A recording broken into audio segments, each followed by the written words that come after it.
तो artificial hybridisation क्या होता है, जो ब्रीडर होते हैं वो इंटरेस्ट होते क्रॉस पॉलिनेशन के लिए, ठीक है, क्रॉस करवाने के लिए इंटरेस्ट होते हैं और वो करवाते हैं और वो प्रोड्यूस करते हैं सुपीरियर वेराइटीज़ के फॉर्म, सुपीरियर वेराइटीज़ के डिफरेंट डिफरेंट हाइब्रिड प्रोड्यूस करते, उसको हम बोलेंगे आर्टिफिशियल हाइब्रिडाइजेशन। और ये वन ऑफ द एक मेजर अप्रोच है, मतलब ज़्यादा यही यूज़ होता है क्रॉप इम्प्रूवमेंट प्रोग्राम के लिए, मतलब क्रॉप को इम्प्रूव करने के लिए ज़्यादा से ज़्यादा। तो क्रॉस एक्सपेरिमेंट में क्या होता है कि हमें ये मेक श्योर करना होता है कि जो डिज़ायर पोलन ग्रेन्स हो वही पॉलिनेशन कर सकते, मतलब हमें डिज़ायर पोलन ग्रेन्स ही चाहिए। और जो स्टिग्मा होता है वो हमें ये मेक श्योर करना है कि जो स्टिग्मा होता है वो प्रोटेक्ट रहना चाहिए फ्रॉम कंटामिनेशन से, मतलब अनवांटेड पोलन नहीं आना चाहिए उसमें, स्टिग्मा में जो डिज़ायर पोलन है वही आना चाहिए। तो ये हमें मेक श्योर करना रहता है इस आर्टिफिशियल में। तो ये कहाँ से अचीव होगा, हमें इमेस्कुलेशन एंड बेगिंग टेक्निक से ही अचीव हो पाएगा ये, ठीक है।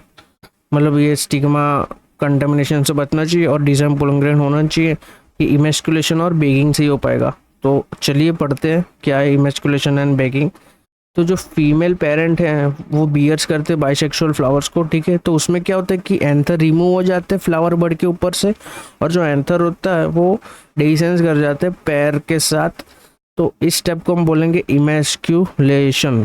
तो जो इमेस्कुलेटेड फ्लावर होते हैं वो कवर्ड होते हैं एक सुटेबल बैग साइज के साथ, पॉलीथीन के साथ, और पॉलीथीन नहीं कह सकते, मतलब एक कवर्ड रहते पूरा ऊपर से नीचे तक। किससे कवर्ड रहता है, और ये जो बैग होता है वो बना होता है बटर पेपर से, वो नोटबुक भी आती है ना बटर पेपर वाली, बस वही। हाँ, तो ये प्रिवेंट करेगा contamination of stigma with unwanted pollen, मतलब जो डिज़ायर पोलन होगी वही आ पाएंगे, अनवांटेड पोलन नहीं आ पाएंगे। तो ये इमेस्कुलेशन से होता है और इस प्रोसेस को हम कहते हैं बैगिंग, ठीक है। तो जब स्टिग्मा बेग flower attain receptivity and mature pollen grain collected from anther of the male parent are dusted on the stigma। तो स्टिग्मा के ऊपर बहुत सारा डस्टेड होगा, ठीक है। तो उसको वापस से रीबेक करना पड़ेगा हमें, देखो रीबेक्ड, और जो फ्रूट होगा वो अलाउ कर देगा आगे डेवलपमेंट के लिए, ठीक है। तो जो फीमेल पेरेंट है वो प्रोड्यूस करेंगे यूनिसेक्सुअल फ्लावर्स, और यहाँ पे कोई ज़रूरत नहीं है इमेस्कुलेशन की इसके बाद।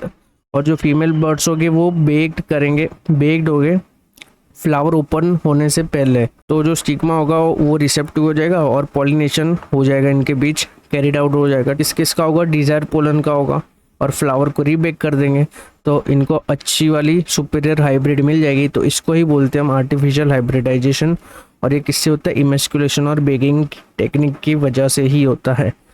तो इसी को बोलेंगे आर्टिफिशियल हाइब्रिडाइजेशन।